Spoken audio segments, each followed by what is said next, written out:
ನಮಸ್ಕಾರ ವೀಕ್ಷಕರೇ.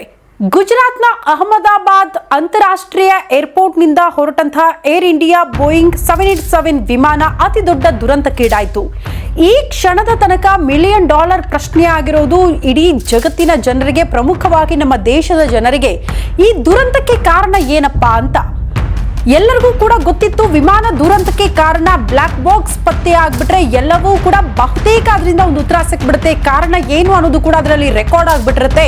ಹಾಗಾಗಿ ಪತ್ತೆ ಹಚ್ಬಿಡ್ತಾರೆ ಅಧಿಕಾರಿಗಳು ಅಂತ.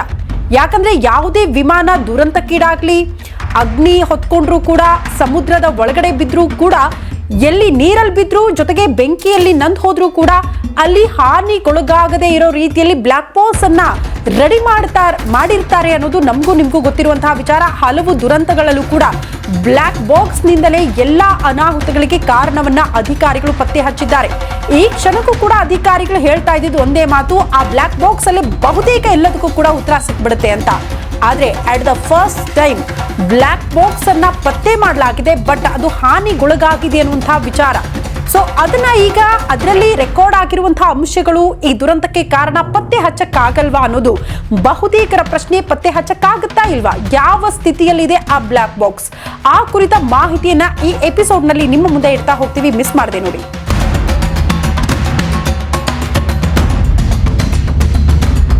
ಪ್ರಮುಖವಾಗಿ ಈ ಅಹಮದಾಬಾದ್ ಅಂತಾರಾಷ್ಟ್ರೀಯ ಏರ್ಪೋರ್ಟ್ ಬಳಿ ಸಂಭವಿಸಿದಲ್ಲ ಏರ್ ಇಂಡಿಯಾ ವಿಮಾನ ದುರಂತಕ್ಕೀಡಾಯ್ತಲ್ಲ, ಅದರಲ್ಲಿ ಪತ್ತೆಯಾಗಿರುವಂತಹ ಬ್ಲಾಕ್ ಬಾಕ್ಸ್ ಅನ್ನ ಸದ್ಯ ಭಾರತದ aircraft accident investigation bureau black box ಅನ್ನ ಅಮೆರಿಕಕ್ಕೆ ಕಳಿಸ್ಕೊಟ್ಟಿದೆ.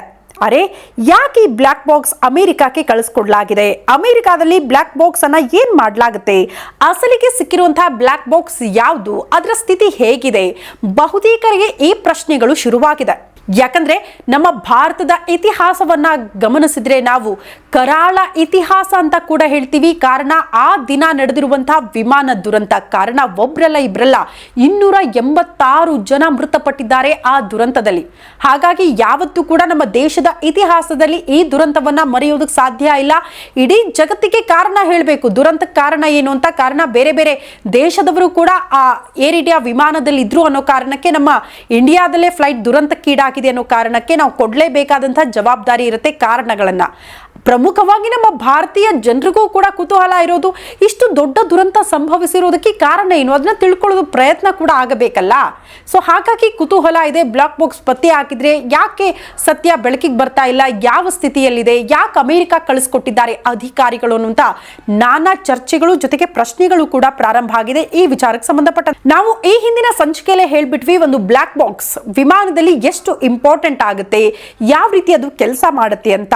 ಪ್ರಮುಖವಾಗಿ 2 ಬ್ಲಾಕ್ ಬಾಕ್ಸ್ಗಳು ವಿಮಾನದಲ್ಲಿರುತ್ತೆ. ಒಂದು ಕಾಕ್ಪಿಟ್ ವಾಯ್ಸ್ ರೆಕಾರ್ಡರ್ ಅಂತ ಹೇಳ್ತೀವಿ, ಅಂದ್ರೆ CVR. ಇನ್ನೊಂದು ಫ್ಲೈಟ್ ಡಾಟಾ ರೆಕಾರ್ಡರ್ ಅಂತ ಹೇಳ್ತೀವಿ, FTR ಅಂತ. ಆದ್ರೆ ಏರ್ ಇಂಡಿಯಾ ವಿಮಾನ ದುರಂತ ಆದಾಗ ಸದ್ಯ ಸಿಕ್ಕಿರೋದು ಆ ಸ್ಥಳದಲ್ಲಿ FTR ಮಾತ್ರ. CVR ಸಂಪೂರ್ಣ ಸುಟ್ಟು ಹೋಗ್ಬಿಟ್ಟಿದೆ. ನಾನು ಅದಕ್ಕೆ ಹೇಳಿದೆ, ಅಟ್ ದ ಫಸ್ಟ್ ಟೈಮ್ ಈ ರೀತಿ ಬ್ಲಾಕ್ ಬಾಕ್ಸ್ ಸುಟ್ಟು ಕರಕಲಾಗಿದೆ ಅನ್ನೋ ಕಾರಣಕ್ಕೆ ಅಧಿಕಾರಿಗಳಿಗೆ ಅತಿ ದೊಡ್ಡ ಸವಾಲಾಗಿದೆ. ದುರಂತಕ್ಕೆ ಕಾರಣ ಏನು ಅನ್ನೋದನ್ನ ಪತ್ತೆ ಮಾಡೋದಕ್ಕೆ. ನೋಡಿ, ಪ್ರಮುಖವಾಗಿ ಯಾವುದೇ ವಿಮಾನಗಳು ದುರಂತಕ್ಕೀಡಾದ್ರೂ ಕೂಡ ಅಲ್ಲಿ ಬ್ಲಾಕ್ ಬಾಕ್ಸ್ಗೆ ಯಾವುದೇ ರೀತಿಯ ಹಾನಿ ಆಗಲ್ಲ. ಆ ರೀತಿ ಸ್ಟೇನ್ಲೆಸ್ ನಿಂದ ಆ ಬ್ಲಾಕ್ ಬಾಕ್ಸ್ ಅನ್ನ ಸಿದ್ಧಪಡಿಸಲಾಗಿರುತ್ತೆ. ಹಾಗಾಗಿ ಯಾವುದೇ ರೀತಿಯ ಡ್ಯಾಮೇಜ್ಗಳು ಅದಕ್ಕೆ ಆಗೋದಿಲ್ಲ. ಈಗ ಬೆಂಕಿ ಹತ್ಕೊಂಡ್ರು ಫ್ಲೈಟ್ಗೆ, ಮತ್ತೊಂದು ಕಡೆ ಸಮುದ್ರದ ಒಳಗಡೆ ಎಷ್ಟು ಆಳಕ್ಕೆ ಬಿದ್ರೂ ಕೂಡ ಬ್ಲಾಕ್ ಬಾಕ್ಸ್ಗೆ ಮಾತ್ರ ಏನೂ ಆಗಿರಲ್ಲ ಅನ್ನೋದು ಈ ಹಿಂದಿನ ಹಲವು ಪ್ರಕರಣಗಳಲ್ಲಿ ಇದು ಸಾಬೀತು ಕೂಡ ಆಗ್ಬಿಟ್ಟಿದೆ. ಆದ್ರೆ ಈಗ ನೋಡಿ, ಸವಾಲಿರೋದು ಯಾಕಂತಂದ್ರೆ FTR ಪತ್ತೆಯಾಗಿದೆಯಲ್ಲ, ಅದು ಬಹುತೇಕ ಈ ಬಾರಿ ಈ ಬೆಂಕಿಯಲ್ಲಿ ನಾಶ ಆಗ್ಬಿಟ್ಟಿದೆ ಅಂತೆ. ಆ ರೀತಿ ಆ ಬ್ಲಾಕ್ ಬಾಕ್ಸ್ ಪತ್ತೆಯಾಗಿದೆ. ಪ್ರಮುಖ ಕಾರಣ ಯಾಕಿಷ್ಟು ಸುಟ್ಟು ಕರಕಲಾಯಿತು ಅನ್ನುವಂಥ ಪ್ರಶ್ನೆಗೆ, ಅಲ್ಲಿನ ತಾಪಮಾನ 1000 ಸೆಲ್ಸಿಯಸ್ಗೆ ತಲುಪಿತ್ತಂತೆ ವಿಮಾನ ಪತನ ಆದಂತಹ ಸಂದರ್ಭದಲ್ಲಿ. ಸೊ ಆ ರೀತಿ ಅಂದಾಜು ಮಾಡ್ತಿದ್ದಾರೆ ಅಧಿಕಾರಿಗಳು. ಇಷ್ಟು ತಾಪಮಾನ ಕಾಣಿಸ್ಕೊಳ್ಳೋದಕ್ಕೆ ಪ್ರಮುಖ ಕಾರಣ ವಿಮಾನದಲ್ಲಿದ್ದ 1,25,000 ಲೀಟರ್ ಇಂಧನ. ಇದು ಪ್ರಮುಖ ಕಾರಣ. ವಿಮಾನ ಆರಂಭವಾಗಿ ಕೆಲವೇ ನಿಮಿಷಗಳಲ್ಲಿ ದುರಂತ ಸಂಭವಿಸಿರೋದ್ರಿಂದ, ಕಂಪ್ಲೀಟ್ ಆಗಿ ಇಂಧನ ಹೊತ್ತಿ ಉರಿದಿರೋದ್ರಿಂದ ಈ ಬಾರಿ ಬ್ಲಾಕ್ ಬಾಕ್ಸ್ಗೆ ಡ್ಯಾಮೇಜ್ ಆಗಿದೆ ಅನ್ನುವಂತಹ ವಿಚಾರವನ್ನ ಅಧಿಕಾರಿಗಳು ಹೇಳ್ತಿದ್ದಾರೆ. ಹೀಗಾಗಿ ಇಷ್ಟು ತಾಪಮಾನದಲ್ಲಿ ಸಿಲುಕಾಕಿಕೊಂಡಿರುವಂತಹ CVR ಸಂಪೂರ್ಣ ಸುಟ್ಟು ಹೋಗಿದ್ರೆ FTR ಬಹುತೇಕ ನಾಶವಾಗಿರುವಂತಹ ಸ್ಥಿತಿಯಲ್ಲೇ ಪತ್ತೆ ಆಗ್ಬಿಟ್ಟಿದೆ. ಹೀಗೆ ನಾಶವಾಗಿರುವಂತಹ FTR ನಿಂದ ಸಂಪೂರ್ಣ ಮಾಹಿತಿ ಹೊರತೆಗೆಯುವುದಕ್ಕೆ ಅತ್ಯಾಧುನಿಕ ಟೆಕ್ನಾಲಜಿ ಭಾರತೀಯ ಏರ್ಕ್ರಾಫ್ಟ್ ತನಿಖಾ ಸಂಸ್ಥೆಗಳ ಬಳಿ ಇಲ್ಲ.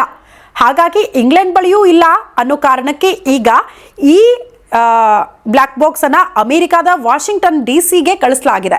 ಸೊ ಅಲ್ಲಿಗೆ ಇದನ್ನ ಬ್ಲ್ಯಾಕ್ ಬಾಕ್ಸ್ ಅನ್ನ ಒಳಗಡೆ ಇರುವಂತಹ ಮಾಹಿತಿನ ಪತ್ತೆ ಹಚ್ಚೋದಕ್ಕೆ ಸಾಧ್ಯ ಅನ್ನೋ ಕಾರಣಕ್ಕೆ ಅಧಿಕಾರಿಗಳು ಸದ್ಯ ಈಗ ಪತ್ತೆ ಆಗಿರುವಂತಹ FTR ಕೂಡ ಅಮೆರಿಕಕ್ಕೆ ಕಳಿಸ್ಕೊಟ್ಟಿದ್ದಾರೆ. ಹೀಗಾಗಿ ಪ್ರಶ್ನೆ ಇರೋದು ಅಮೆರಿಕಕ್ಕೇನೋ ಕಳಿಸ್ಕೊಟ್ಟಿದ್ದಾರೆ, ಆದ್ರೆ ವಿಮಾನ ದುರಂತಕ್ಕೆ ಕಾರಣ ತಿಳಿದುಕೊಳ್ಳೋದಕ್ಕೆ ಆಗುತ್ತಾ ಅನ್ನೋದು ಅದು ಈ ಕ್ಷಣಕ್ಕೂ $1 ಮಿಲಿಯನ್ ಪ್ರಶ್ನೆ. ಬಟ್ ಉತ್ತರ ಸಿಕ್ಕರೂ ಕೂಡ ಇನ್ನಷ್ಟು ದಿನಗಳ ಕಾಲ ಕಾಯಲೇಬೇಕಾದಂತಹ ಅನಿವಾರ್ಯತೆ ಇದೆ. ತತ್ಕ್ಷಣಕ್ಕಂತೂ ದುರಂತ ಕಾರಣ ಪತ್ತೆ ಹಚ್ಚೋದು ತೀರಾ ಕಷ್ಟ. ಕಾರಣ ಅಮೆರಿಕಾದಿಂದಲೇ ಆ ಲ್ಯಾಬ್ಗೆ ಆ FTR ಕೂಡ ಒಳಪಡಿಸಿ ಅದರಲ್ಲಿರುವಂತಹ ಅಂಶಗಳನ್ನ ಪತ್ತೆ ಮಾಡೋದು ಅತಿ ದೊಡ್ಡ ಸವಾಲಂತೂ ಸದ್ಯಕ್ಕಿದೆ. ಸೊ ಏನಾಗುತ್ತೆ ಕಾದ್ ನೋಡೋಣ. ಈ ಮಾಹಿತಿ ಇಷ್ಟವಾಗಿದ್ರೆ ನ್ಯೂಸ್ ಬಿಟ್ ಲೈವ್ಗೆ ಸಬ್ಸ್ಕ್ರೈಬ್ ಆಗಿ ಮುಂದಿನ ಸಂಚಿಕೆಯಲ್ಲಿ ಮತ್ತೊಂದು ಮಾಹಿತಿ ಹೊತ್ತು ನಿಮ್ಮ ಮುಂದೆ ಬರ್ತೀವಿ. ಅಲ್ಲಿ ತನಕ ನಮಸ್ಕಾರ.